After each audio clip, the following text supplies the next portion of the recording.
Jen sat staring at her phone, her gaze unblinking. It was 7:30 p.m. And once again, there had been no word from Dan. The silence of the room seemed to stretch on forever, only broken by the occasional hum of the refrigerator and the soft, rhythmic ticking of the old clock on the wall. Jen's thumb hovered over the screen, unsure whether she should send him another message. The same old question ran through her mind: what's the point? Every time she reached out, she received the same vague, exhausted response: busy at work. Later. But later never came. She let out a long, weary sigh and placed her phone face down on the table, as though the device had become a source of pain rather than connection. Her fingers lingered on the smooth surface, wishing for something more, something different. With a deep breath, she leaned back in her chair, her eyes scanning the empty space around her. The house felt eerily quiet, its vastness amplifying the solitude she had come to dread. Just then, the soft sound of paws padding across the hardwood floor broke through the stillness. Jen turned to see her golden retriever trotting over to her, his tail wagging enthusiastically, as though he had no concept of the tension that filled the air. His joyful energy was infectious. And for a moment, Jen felt a flicker of warmth in her chest. At least someone was happy to see her. "Hey, boy," she murmured with a small smile, her voice barely above a whisper. She patted her thigh, and the dog immediately responded, pressing his head into her lap as if he had been waiting for this moment all evening. Jen ran her fingers through his silky golden fur, feeling the softness beneath her touch. His presence, simple yet comforting, seemed to fill the void left by Dan's absence. "Looks like it's just us again tonight," she said softly, her words lingering in the air as she stood up from her seat. The dog, ever faithful, trotted along behind her as she made her way to the living room. She collapsed onto the couch, the weight of the day settling into her bones. She grabbed the remote and began flipping through the channels. But nothing seemed to catch her interest. The usual distractions, reality shows, reruns, and the endless cycle of news reports, felt hollow. It wasn't the television that was unappealing, it was her own sense of fatigue and disconnection. A weariness that had been growing for months. Every day seemed the same: work, home, and then long, lonely evenings stretching into the night while Dan remained stuck at the office. The dog jumped up beside her, curling into a tight ball and resting his head on her knee, his warm body a small but steady presence in the otherwise cold room. His brown eyes looked up at her, soft and understanding, as if he knew everything she couldn't put into words. Jen's lips twitched into a faint smile, but it was more of a reflex than genuine joy. She scratched behind his ears, the simple act grounding her in the moment. "At least I've got you," she whispered, her voice barely audible as she stroked the dog's soft fur. It wasn't much, but in that fleeting moment, his companionship was the only thing keeping her tethered to reality. The silence of the house felt less oppressive when she focused on the steady rhythm of his breathing. The comfort of knowing that, at least for now, she wasn't completely alone. It hadn't always been this way. Jen and Dan had been married for 4 years. And in the beginning, their relationship had felt effortless. Their connection had been marked by long, laughter-filled conversations, spontaneous weekend trips, and a shared excitement about the future. She could still recall those early days with startling clarity, the way Dan had surprised her with flowers on their anniversary or how he brought her favorite coffee to bed on lazy Saturday mornings. Those little moments, those thoughtful gestures, had made her feel loved and cherished. Like she was the most important person in his world. But those days felt like a distant memory now. As the months passed, Dan's work began to consume more and more of his time. He'd come home late, too exhausted to engage in conversation. His energy drained by the demands of his job. When Jen tried to talk to him about it, about how much she missed him, how lonely she felt, how distant they were becoming, his responses were always the same: "It's nothing," or "Things will calm down soon." But soon never seemed to arrive. One evening, Jen found herself once again alone on the couch with the dog curled at her side when her phone buzzed, jolting her from her thoughts. Her heart gave a small, hopeful leap. Maybe it's Dan saying he's on his way home early. But when she checked, the screen revealed yet another familiar message: "I'll be late. Don't wait up." She stared at the text for a long moment, her chest tightening. The familiar pang of disappointment settled in, and a lump formed in her throat. Glancing down at the dog, she saw him looking up at her with those calm, knowing eyes, as if he understood everything that was going through her mind. "You're starting to feel like the only one who's really here for me," she admitted, her voice barely above a whisper, as though speaking her truth aloud would make it more real. She stroked his fur, finding comfort in the steady rhythm of his breathing, the warmth of his body pressed against hers. In that moment, it was enough to know that, at least for now, he was there. But even as she clung to the dog's quiet companionship, Jen couldn't shake the feeling that something was slipping away. Something that she wasn't sure could ever be fixed. She wasn't just lonely, she was becoming invisible. A shadow in her own life. Her existence defined by the absence of the person who had once been her everything. She closed her eyes, taking a shaky breath, and for a moment, allowed herself to simply feel the weight of it all.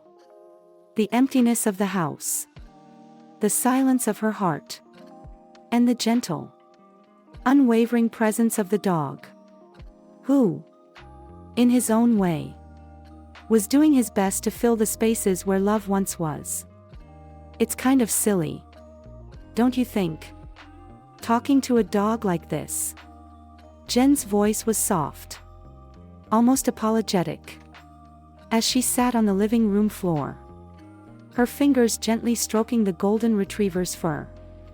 The dog didn't move, his steady, loyal eyes gazing up at her with a silent understanding. His presence, though nonverbal, spoke to her in ways words could not. She'd never expected that this beautiful creature would become so central to her life. Over time, the dog had become her most consistent companion. His unwavering loyalty offered her a sense of comfort she hadn't realized she was craving. Every evening after work, the instinct that guided her was clear: find him, greet him, and hold him close. It was as if, in his quiet acceptance, he had become her anchor in a world that often felt overwhelming and unpredictable. At the same time, Jen couldn't help but notice the growing distance between herself and Dan. He came home late almost every night, often distracted, his attention consumed by work or his phone. When he did look up, it was rarely with the warmth or the connection Jen had once hoped for. In those moments, the dog was there for her, offering solace in his unspoken companionship. They would walk together for hours, exploring parks, sitting on benches, or simply enjoying the quiet together. Sometimes, Jen found herself speaking to him as though he were a confidant, her voice tinged with frustration or sadness, pouring out thoughts she'd kept hidden from everyone else. Half joking, half desperate, she would say things to the dog as if he could actually understand her. Of course. He couldn't respond.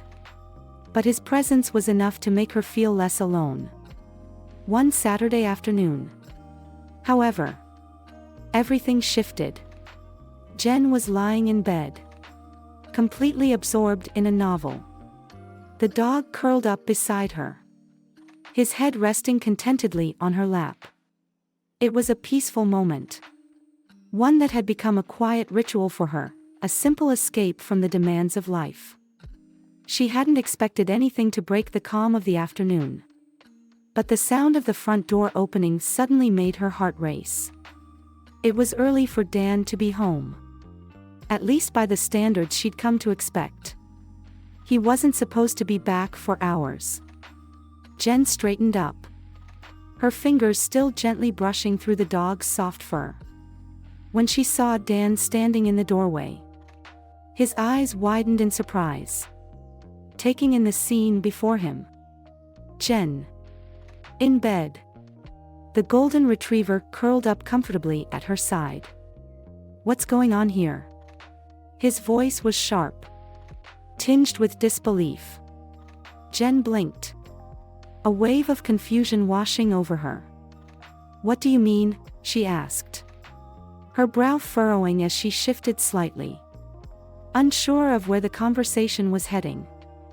Dan's gaze hardened as he crossed his arms over his chest, his jaw clenched. "I come home early, and I find you in bed with the dog. What is this?" Jen. Her stomach churned. She hadn't thought about how the scene might appear, how Dan might interpret it. The defensiveness in his tone made her feel suddenly self-conscious. "It's not what you think," she said quickly, the words rushing out. "The dog's just been here for me. That's all. He's just been keeping me company." "For you?" Dan repeated, his voice laced with incredulity. "Jen, he's a dog. You're acting like he's something more." Jen felt her cheeks flush, a cocktail of embarrassment, frustration, and hurt rising within her. Dan didn't understand. He didn't understand the loneliness she'd been battling, the way she had been longing for some kind of emotional connection when he was always distant, buried in his work. "You're never here, Dan," she said, her voice trembling. "You're always at the office. And when you do come home, you barely even talk to me. I've been alone for so long. The dog. He's the only one who's been there. The only one who's paid attention to me." Her voice cracked with the weight of it, the truth she'd been holding back finally spilling out. Dan's expression shifted, his eyes narrowing. "So what? You're replacing me with the dog now?" Jen's heart sank. She shook her head, trying to steady her breath. "No, it's not like that," she said, her voice barely above a whisper. "I'm not trying to replace you. I was just lonely. And he was here. He's been here. And I didn't know who else to turn to." They stood in silence for what felt like an eternity, the tension thick between them, heavy with unspoken words. Dan ran a hand through his hair, his gaze dropping to the floor as if trying to collect his thoughts. Finally, he spoke, his voice softer now, though still edged with concern. "This isn't normal. Jen," he said quietly. "You can't keep relying on the dog like this. I know I've been distant. But it's not healthy." Jen bit her lip, holding back the tears that threatened to fall. She had never wanted things to turn out this way. She had never imagined that the absence of her partner would push her into a place where she felt like the dog was her only emotional support. But that's where she was. And it hurt to realize how much she had been holding inside. "I know," she whispered, her voice shaky. "But I didn't know what else to do. You weren't here. And I didn't want to burden you with how I was feeling.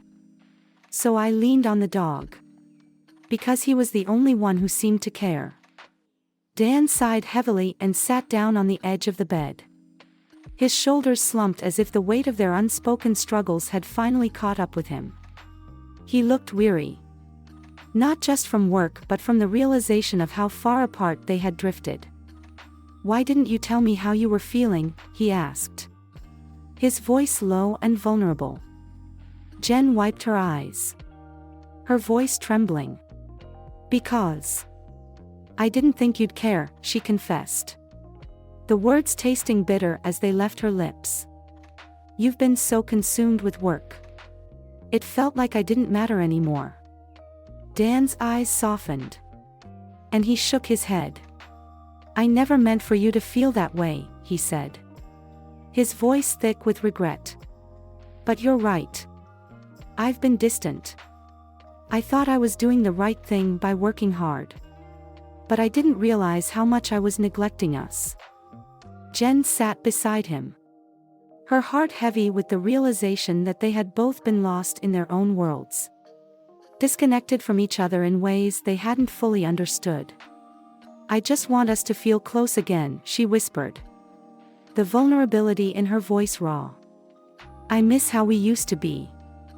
Dan reached for her hand. His grip firm but tender. "I miss it too," he said softly. "Maybe we can fix this.